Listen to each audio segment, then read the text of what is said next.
This is a Hilton Garden Inn. It's a 3-star hotel, and according to the internet, I should pay less than $150 a night for a comfortable but not fancy room. In Midland, Texas in 2014, I paid $400, and the current price is nearer $450. I could get a room here at the Ritz in Paris for $450 a night. I could stay at London's uber-trendy Metropolitan Hotel and have money left over for cocktails, or perhaps get 2 rooms here at the 5-star Wynn in Las Vegas. This video is the story of why that hotel room in Midland, Texas is $450 and why it means the oil price is heading lower in the medium term. Now, before I dive in, let me tell you why I don't have a short-term view on the oil price. You see, there might be a hurricane in the Gulf that knocks production off stream, or there might be terrorism in Nigeria that blows up a pipeline. There might be a revolution in the Middle East that disrupts the flow of oil. Or perhaps the shock could be the other way around, so OPEC and Russia's agreement falls apart, or oil starts to flow from Kurdistan, or a recession in Europe drives down demand. Oil is, in the short term, very price inelastic. A small change in the availability or demand for oil causes a big price movement. And that's why I steer clear of short-term predictions. But longer term, that hotel room in Midland is telling us something. So let's talk science and geology for a moment. Oil comes from organic material that was laid down many millions of years ago, dead plants, animals, fish, etc. Over time, this became buried and even more buried. This material consisted of lots of complex long-chain molecules containing hydrogen and carbon atoms. And over millions more years, it was placed under enormous pressure from all the stuff above it, got very hot and was starved of oxygen. These long-chain molecules split and split again. The organic material was cooked until it became oil. As hydrocarbon molecules got shorter and shorter, they became lighter than the surrounding rock and began trying to move or migrate up above it. A traditional reservoir happens when oil, which is trying to force its way to the surface, finds itself trapped by a cap of impermeable rock. It ends up stuck there until some brilliant oil explorer drills a well and finds the oil. Only a small portion of the world's oil ends up in convenient traps. Some is still in the source rocks, some ends up as a surface oil seep, and some finds itself in rocks that are insufficiently porous for it to move at any great rate. If only there was a way to access the oil that's in these tight, not particularly porous rocks. Which brings us neatly to George Mitchell, who's the man behind me. Back in the 1980s, he had an idea. He had noticed that in certain parts of Texas, when you drilled a well, you'd feel a rush of gas, but it petered out inside the day. There was gas down the hole, but it didn't flow. Mitchell wondered if a technique used to increase the productivity of oil wells could be used to get the gas moving. Hydraulic fracturing had been first used in the 1940s and involved forcing water down an existing oil well.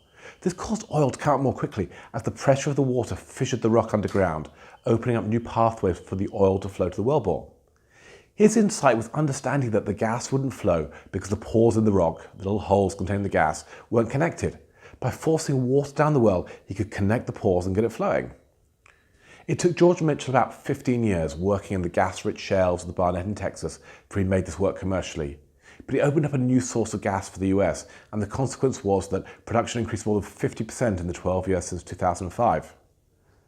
George Mitchell was the first to make fracking work for gas, but every energy company in America learned his lessons, and now there are dozens of firms drilling thousands of wells a year. This was, or is, the shale gas revolution. Now, when something works for gas, it's inevitable that people will ask whether it also works for oil. Which brings us back here to Midland, Texas, and the heart of the Permian Basin. Under the ground here is some of the most oil-rich rock in America. Each square mile, and there are tens of thousands of square miles, contains as much as 100 million barrels of oil. And most of this oil is not trapped in convenient reservoirs, but stuck in little pores in these tight rocks. Getting it to flow for these rocks is not easy. Oil molecules are bigger than gas molecules, and oil is a sticky liquid that gets stuck.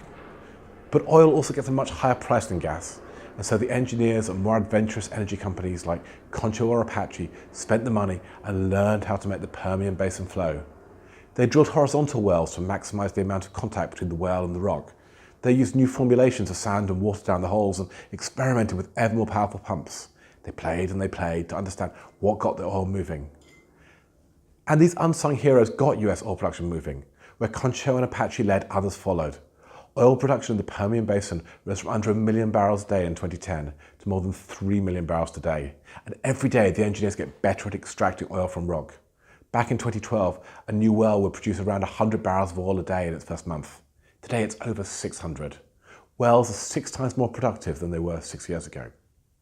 The Permian Basin, centred on little old Midland Texas, now produces more oil than the UK and Norway combined, more than Nigeria, Angola, Kuwait or the United Arab Emirates. It produces a third of the United States oil. And that's why the Hilton Garden Inn costs me $400 a night. Because Midland isn't any small city. It's the small city at the centre of the biggest oil boom in modern times. But wait a moment. What's so special about the rocks in Texas? Are they unique? They're not. The reason to be negative on the long-term oil price is because the lessons learned in Midland will be applied in other basins in the US, in Pennsylvania, in California, and in Colorado. They'll be applied in Canada, in the Monte Formation. They'll be applied wherever there are rocks saturated with oil. And there are a lot of rocks like that. Mostly they're in places where there's been historic oil production, the US, Canada, Russia, the Caucasus, but there are places we don't even know about yet because we've not looked for these kind of rocks before. The revolution in oil drilling that led to $400 hotel rooms is not limited to the town of Midland, Texas. It will go worldwide.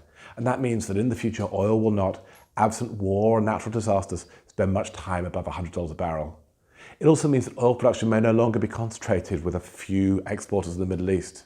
The power of OPEC may be broken by the same pressurized water that fractures rock. Much as I love my time in Midland, and I really did love my time here, it's good to be back home again. Thanks for listening to my video.